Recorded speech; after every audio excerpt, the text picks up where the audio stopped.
The colony of New Terran stretched across the valley like a patchwork quilt, its prefabricated buildings gleaming under the twin suns of Dracon 7. For 3 generations, humans had called this planet home, coexisting peacefully with the native species, including the magnificent dragons that soared through the crimson skies. Lucas wiped the sweat from his brow as he approached his barn, the day's heat still radiating from the packed dirt beneath his boots. He'd been a farmer on Dracon 7 for 15 years, growing hybrid crops that fed both humans and dragons alike. The symbiotic relationship between the two species had been the foundation of the colony's success. Dragons protected the settlements from the vicious predators that lurked in the forests, and humans provided them with cultivated food and medical care when needed. But something was wrong. For 3 weeks, the baby dragons, the newest clutch born to the matriarch Scorchwing, had vanished. The entire colony had searched the mountain caves, the thermal vents, even the crystalline lakes where young dragons loved to play. Nothing. The adult dragons had become increasingly agitated, their mournful cries echoing through the valleys at night.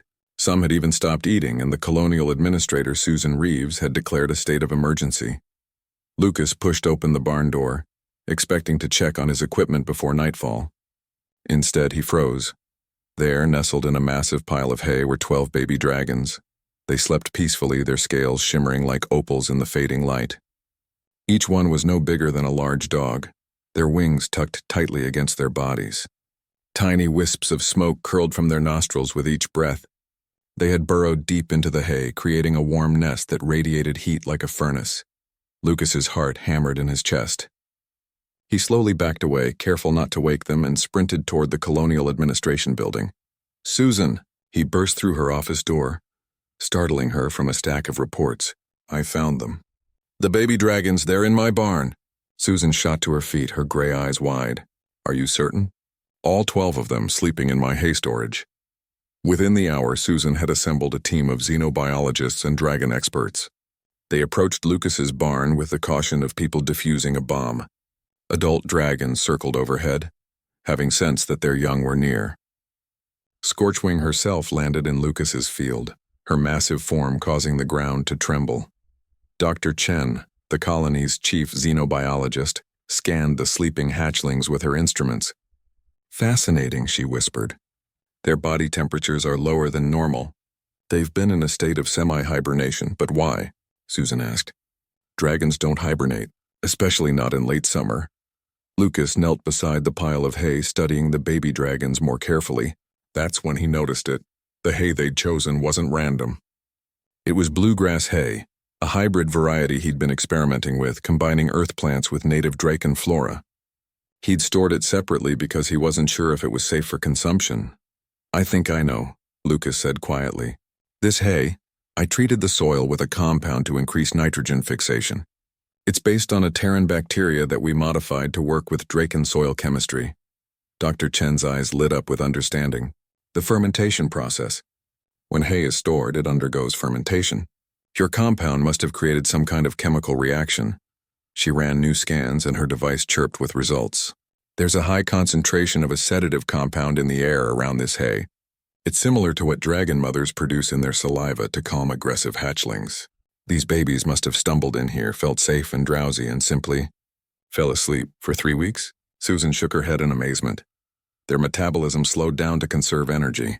They've essentially been in a safe, dreamless sleep." Dr. Chen smiled.